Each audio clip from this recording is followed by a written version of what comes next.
How old were you when you went to the comedy club with your friends and they said, hey, you're a funny guy. You should get up there and do something? I was 21. 21? Yeah. That's a late start, really. It is, yeah. Comedy was banned in South Africa because of apartheid. No shit. Yeah, it's the same reason like Sugar Man was banned. Like certain music was banned and comedy was banned. No free speech. Like, do you have any sense of like even classic rock? Is that all new to you now? Because growing up, like you weren't exposed to the Stones. We had like an explosion of information. You can imagine we were basically like Amish people in a way. Yeah. And then like all of a sudden democracy hit and it was like, boom, what you guys know about hip hop? And then you became a DJ, didn't you? Yeah, I did.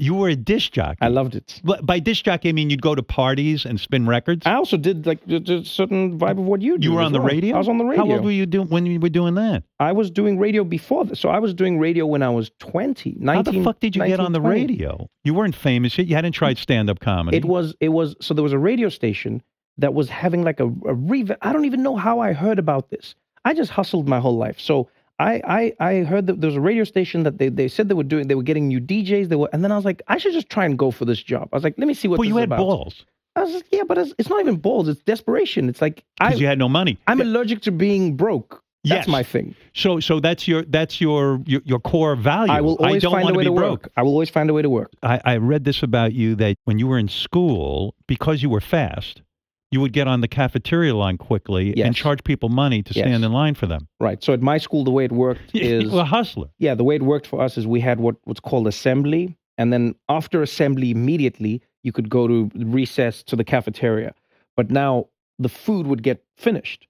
So the quicker you could get to the cafeteria, the better chances you had of getting the food that you wanted. And so I was one of the fastest kids in school. So what I would do is I also had no shame. And no ladies were coming after me. So as soon as assembly would break, I would sprint. It was a good like 20, 30 seconds of running through the entire school. And we have big schools in South Africa, like running through the school to get to the cafeteria. And I was always first in line.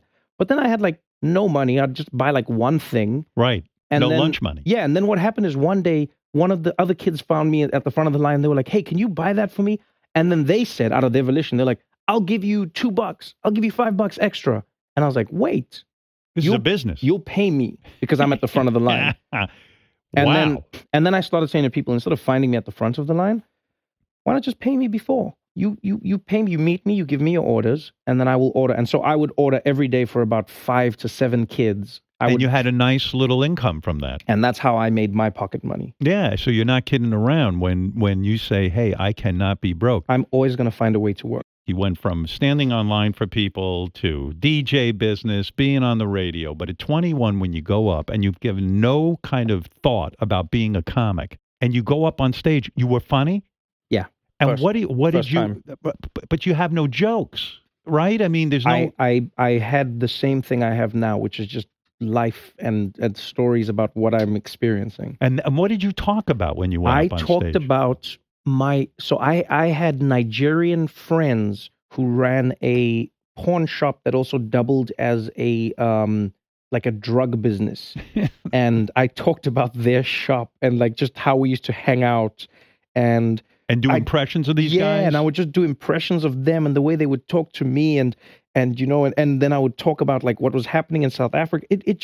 It came together. Yeah, it just came. And my friends would tell me, they'd be like, yo, you should tell that story. Did the light bulb turn on over your head and go, oh, this is what I'm going to do now? I'm going to go up on stage and talk about my life because it went so well the first night? Well, I was really lucky. The comedians who were there told me that. They had the light bulb. Oh, no kidding. Yeah. Like you might not have been... I got off stage and I was like, wow, that was fun. Right. And then they came and said, you're a stand-up comedian. I said, no, I work on radio. They said, no, you're a stand-up comedian. You need to do this. Wow. And I'm eternally grateful to them because that's what I did.